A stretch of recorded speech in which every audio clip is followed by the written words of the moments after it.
Life had never been pretty, couldn't even put it in a frame. By any means, had to get it, but always kept my hands clean. Making moves across the nation, every dollar made a dream. Building profit from creation, any thought could be a thing. How could they take it if they never gave it? If I'm enslaved, then it's me that's gonna make it. I feel like I'm meant for better, and you should too, because we all deserve to feel special. Don't let no one tell you. So man, I follow your page. You feel me? I'm a viewer of your channel. So I'm also an altcoin gem hunter. So just watching your channel and how you find low cap, crypto altcoins is kind of like it's what I do. Yeah. You feel me? But I want to learn more. You feel me? I'm coming with a green mentality. So before I actually ask you these questions about how you find these altcoin gems, man, how did you discover crypto? How'd you get into it? What's your backstory? Okay, hold on. Sorry, let me just turn off all these notifications in the background. Um, then I've given you the ability to record it on your end as well if you want to record Okay. the video, or if you already have. I don't know if you're using OBS or Zoom. Yeah. Uh, um, okay. Um,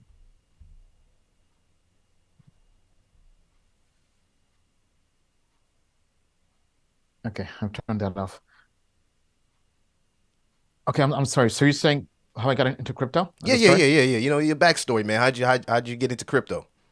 Yeah, I was working at IBM. I was North America analytics sales evangelist.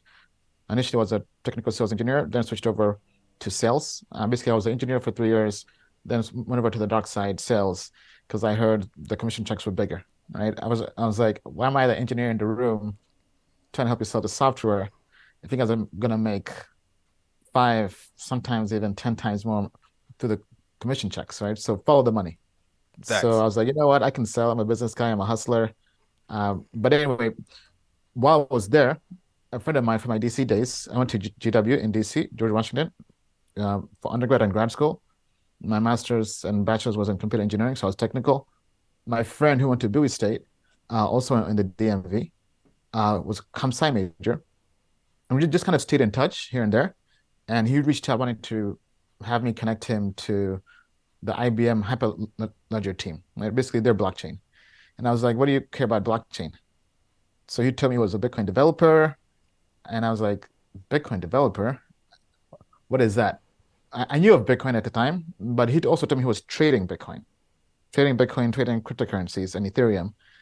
And that kind of fascinated me. I was already doing stuff with trading. I was doing penny stocks. So I had a huge appetite for risk. And I was getting wrecked in penny stocks. I mean, you're up 20% in a day, you're down 20% in a day, right? This was like 2016, 2014. Um, and I said, how much money are you making trading Bitcoin and Ethereum? He said he was making 200% Wow. trading Bitcoin and Ethereum. And I said, that's better than penny stocks. I mean, because end of the day, it's all risky. Uh, I thought it was Silk Road and just a bunch of bad apples, but he's showing me that there's technology behind it. He's making money trading it. So I said, you know what? Let me try this out. Went on Coinbase. Bitcoin was about 850, 880. This was October 2016. Ethereum was about $8, $9.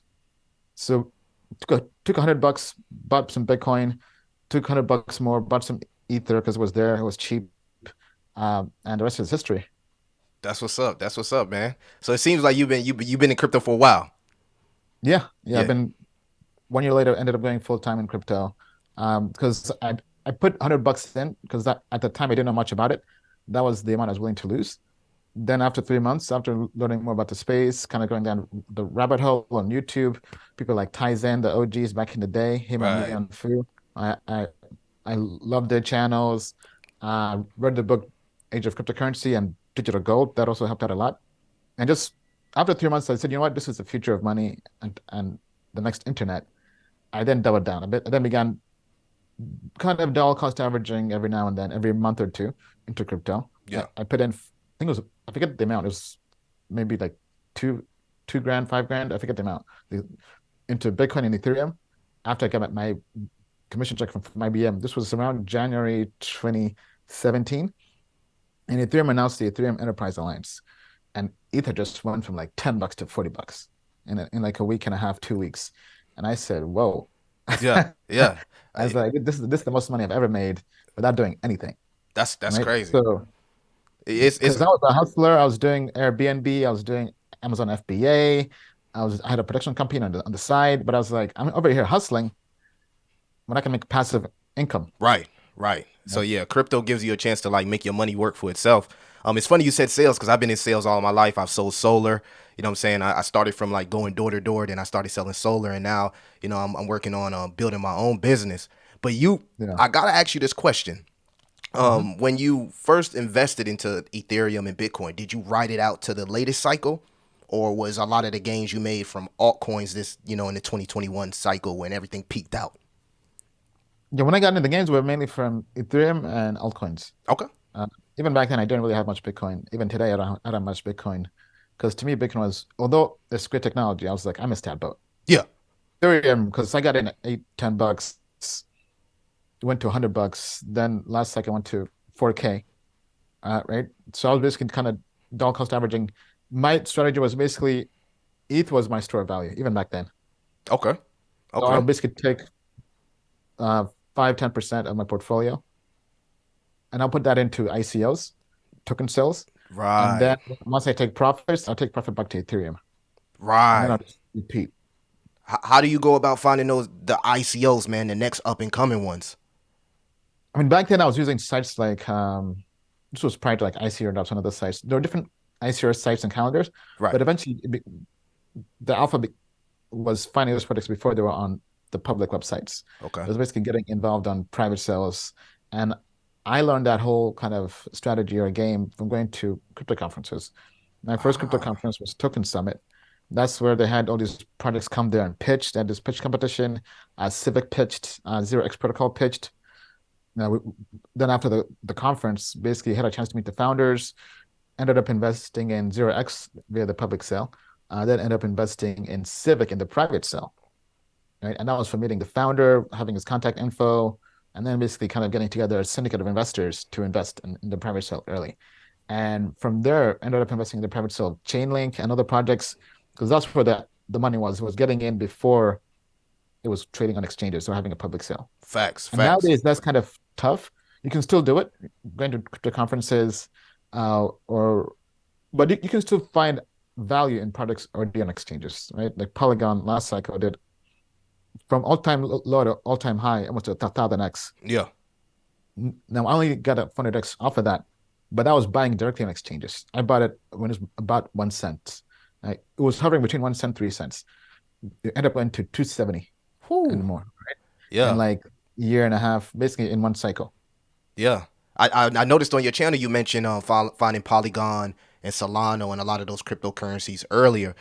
For the people that's not able to get into like the ICOs or the IDOs, what is a strategy you use to actually find some of these new cryptocurrencies before they actually 100x? The good ones. Nowadays it's our own platform token metrics. Like even Yeah. today, I just hopped off this webinar we had for the premium customers, where we found a project that we think can do a 10x, potentially maybe a 100x. But it's a project that we just found on a platform. It had a very high trader grade or investor grade. Looked into it. It was a low cap. Kind of did a deep dive, kind of like in the old days on YouTube, but with our premium customers. And after about an hour of looking at it, I said, "Wow, this could be it." So I ended up buying a trade. I put about 50K into it today, and now I'm going to do more research, and that might turn into a bigger holding. Wow. Right? But we leverage our platform, tokenmetrics.com. We use other tools as well, CoinGecko, uh, DeFi Llama for on-chain data, doing dashboards, doing analytics to kind of see other on-chain dashboards. So different resources, Twitter, and we have a research team that goes through and looks at different products every single week, and then we find the best and we post that to our customers as a hidden gem section. Uh, then we also like to do YouTube videos, but not so much. That's typically more after we've done our research, right? Right. But in terms of kind of finding things very early on, it typically is kind of being deep in the weeds. Yeah. I'm signed up to Token Metrics, man. You feel me, y'all? You guys are do your research, a lot more in depth from the surface that I see a lot of, what I'm saying, crypto people do. I mean, you equate mathematics into a lot of the tokenomics and stuff that you do, which is amazing. And another thing I heard you mention when you said going to these conventions, I think that's undervalued, man. Nobody, a lot of people don't know understand how it is, how important it is to, hang around successful people or people that you're working to, what I'm saying, become successful like. So yeah, man, that's one of the things I want to add to my repertoire is going to a lot of these events I haven't been to my first crypto event, so now you really motivated me to get to my first crypto event. Speaking of altcoins, I got another question for you. As far as narratives, what do you think will be the top narratives to produce the best games in the upcoming cycle? I know people mention AI, gaming. What's your top three narratives? Ooh, top three narratives. I would say ZK. ZK is definitely a big one, right? Basically, ZK rollups are bringing scaling, making blockchains faster, Okay. right? So you have optimistic rollups like Optimism and Arbitrum that have done well, but you have all these ZK rollups coming, right? Scroll, Tyco, um, Linear, Polygon, ZK.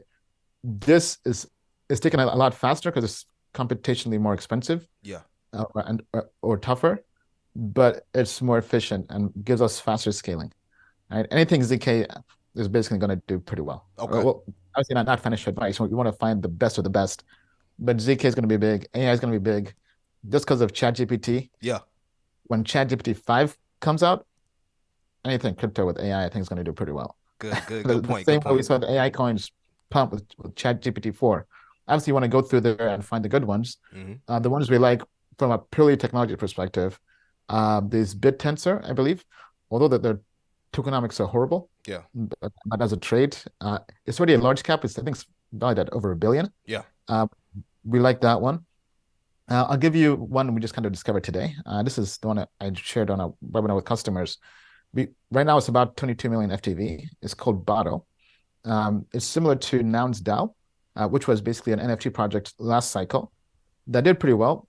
What they do is they mint an NFT every single day, and then people buy that NFT, and they use that to build the treasury. So as opposed to kind of like Bored Apes or CryptoPunks, like Bored Apes mints, let's say 10,000 NFTs, they were doing one per day, and the price was initially low, but it ended up going high. Actually, I think it might have started high. Right now, I think it's going for about 17 ETH. Don't quote me on that. Uh, I think it's about 30 grand for an NFT as the floor price for a noun, but the treasury has amounted to over 17 million. So now take that same approach with Botto, as opposed to just minting an NFT every day, they're minting one weekly, but it's by AI. Right? Right. So think like Midjourney, DALI. Yeah. There's a DAO in the community. People buy this token and stake it, and using that they can vote to mint the token. Or, I'm sorry, mint the NFT. I'm sorry, to they vote on the prompt for the AI to create the NFT. That NFT is then sold every single week, and a portion of the revenues from that go to the stakers that voted, to people that were voting for that. So you're basically getting a low cap at about under 30 million FTV, with AI play or AI narrative, with NFT narrative, right? So for us, and with also a fee model where you get part of the revenues, right? So this is very, very early. This is definitely a super degen play. We Yeah. basically aped in. But as a trade right now, it makes sense. Like I think today's actually up like 60% already, right? But I think with AI and where things are going, people are looking for the Web3 version of all this. So for me, it reminds me of DAO, of Nouns DAO. Yeah, I'm gonna have to check that one out. I'm a super DJ, man. So you talking to the right person, man. Like I said, I got a lot of altcoins that's low cap and even micro cap. But I noticed that you mentioned the AI narrative. One of the things that I seen you discover, well, I don't want to say discovered, but Joystream was one of the good calls in the space that what I'm saying. I seen that you put a video out when and a lot of those projects seem to be like niche but serve everyday use cases. So when finding these 100x coins, these potential 100x coins, what stands out? What do you look for? Look for good fundamentals, Okay. good technology, and low cap. That's the 3 point checklist. Obviously, it's hard to find that every time, right? But with Joystream, our team did a code review. It scored 85% based on the code review, basically the technicals, the developer activity, the things developers look for. So it's solid technology. They're basically building a blockchain for building YouTubes, right? A Web3 version of YouTube. So we like the technology. The fundamentals were good. Team is very smart, very technical. And then when we got in, it was valued at 7.5 million FTV, not market cap, but FTV. So it was very low. And when it's low, the fourth checklist I would say is having 100x potential. Yeah. Right. So looking at the market and similar projects with similar technology, and we said, okay, in the next cycle, based on all these other competitors and their valuations, we think Joystream can go to 750 million FTV as a conservative estimate. That's 100x, right? Going from 7.5 Yeah. times 100, 750 million. So those four parts of the checklist is what made us confident in getting in early. Yeah, I definitely picked that up from your channel when I'm doing my research. I scan the contract's code, you know what I'm saying, just to make sure the code checked out. That's one of the things I did, you know what I'm saying, learn from token metrics myself. Speaking about different altcoins, I want to go into the current market sentiment, right? With all the news that's going on with the Bitcoin potential ETFs, we see these new listings on the CT. Would you say, and not of course this is not financial advice, but would you say this is the opportunity or time now to start entering the market? Yeah, I mean, even our token metrics market indicator flip bullish on Yeah. the 20, 22nd of October. And now we have Bitcoin ETF. We Yeah. just put out a video with the DaVinci J15 and OG. This guy was telling people to buy Bitcoin under $1. He got Bitcoin at 67 cents, Crazy. right? There's a video of him telling people to buy, I think, $2 worth of Bitcoin. That's gone viral. I think it has over 1 million views. And now he's telling people this is in that interview that we just put out today on our channel, that this is going to be the biggest, well, not this, but he's saying Bitcoin hasn't really peaked yet. We're about to have the biggest bubble of all time. He thinks this can be like the tulip bubble, right? Essentially, when people, for those who are not familiar, right, were buying tools, I think it was in Holland, Amsterdam, or Netherlands, the price of a tulip reached the price of an expensive mansion. So he's Insane. saying, imagine with QE, quantitative easing, the price of one Bitcoin being the price of a big mansion.